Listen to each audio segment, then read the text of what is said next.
नमस्कार बच्चों। बेटा हिंदी का कार्यपत्रक 5 आपके सामने है। आज के इस कार्यपत्रक में आपको एक गद्यांश दिया हुआ है, जिसमें देखते हैं क्या दिया हुआ है। गद्यांश है, समाज की सेवा अपनी सेवा है। हम समाज से अलग नहीं हैं। समाज को स्वच्छ रखना हमारा कर्तव्य है। संगति का प्रभाव मनुष्य पर बहुत ज़्यादा पड़ता है। बुरे आदमी की संगति में हम अच्छे नहीं रह सकते। जब परिवार के सदस्य दुख से कराहते हों तब हम हंस नहीं सकते।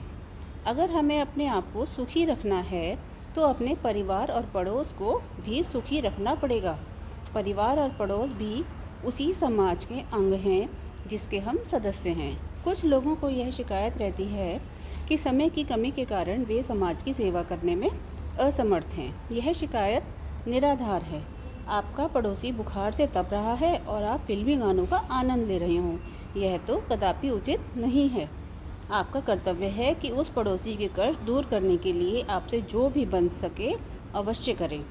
तो जी ये आपका गद्यांश था, और इसमें देखिए 2 चित्र भी दिए हुए हैं। पहले चित्र में आपको दिया हुआ है एक दूसरे से मेल मिलाप करते हुए पड़ोसी नज़र आ रहे हैं, और दूसरे चित्र में सब अपने हाथ मिलाकर सहयोग की भावना को दर्शा रहे हैं।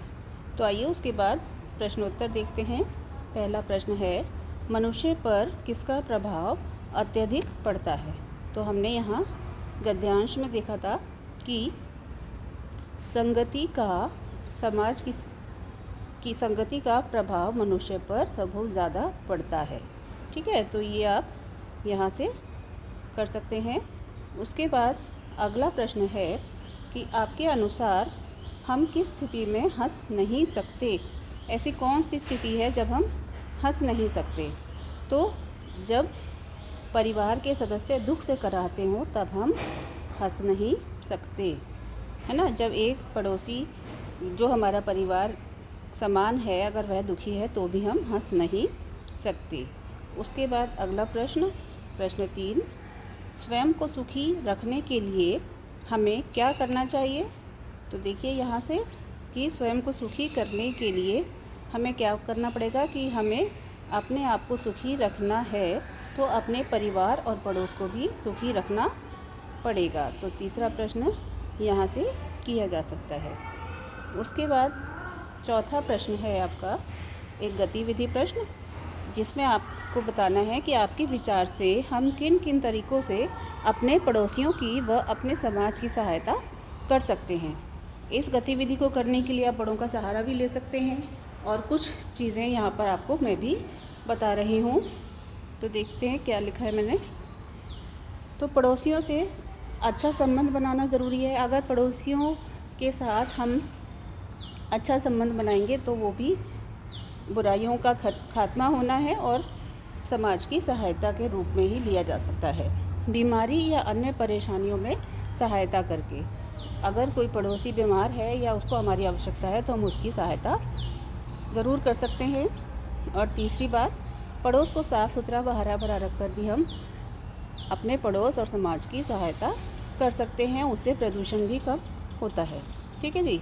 तो इस तरीके से प्रश्न 4 कर सकते हैं। और इसके अलावा भी आपको अगर कुछ ऐसी बातें समझ आती हैं कि आप किस तरह से पड़ोसी की सहायता कर सकते हो तो आप वो अवश्य लिख सकते हैं। उसके बाद है प्रश्न 5। प्रश्न 5 में आपको विलोम शब्द लिखने हैं। जो शब्द दिए गए हैं उनके, पहला शब्द है सुखी। तो सुखी का विलोम शब्द क्या होगा? दुखी। ठीक है। और उसके बाद स्वच्छ, स्वच्छ का विलोम शब्द होगा अस्वच्छ। ठीक है।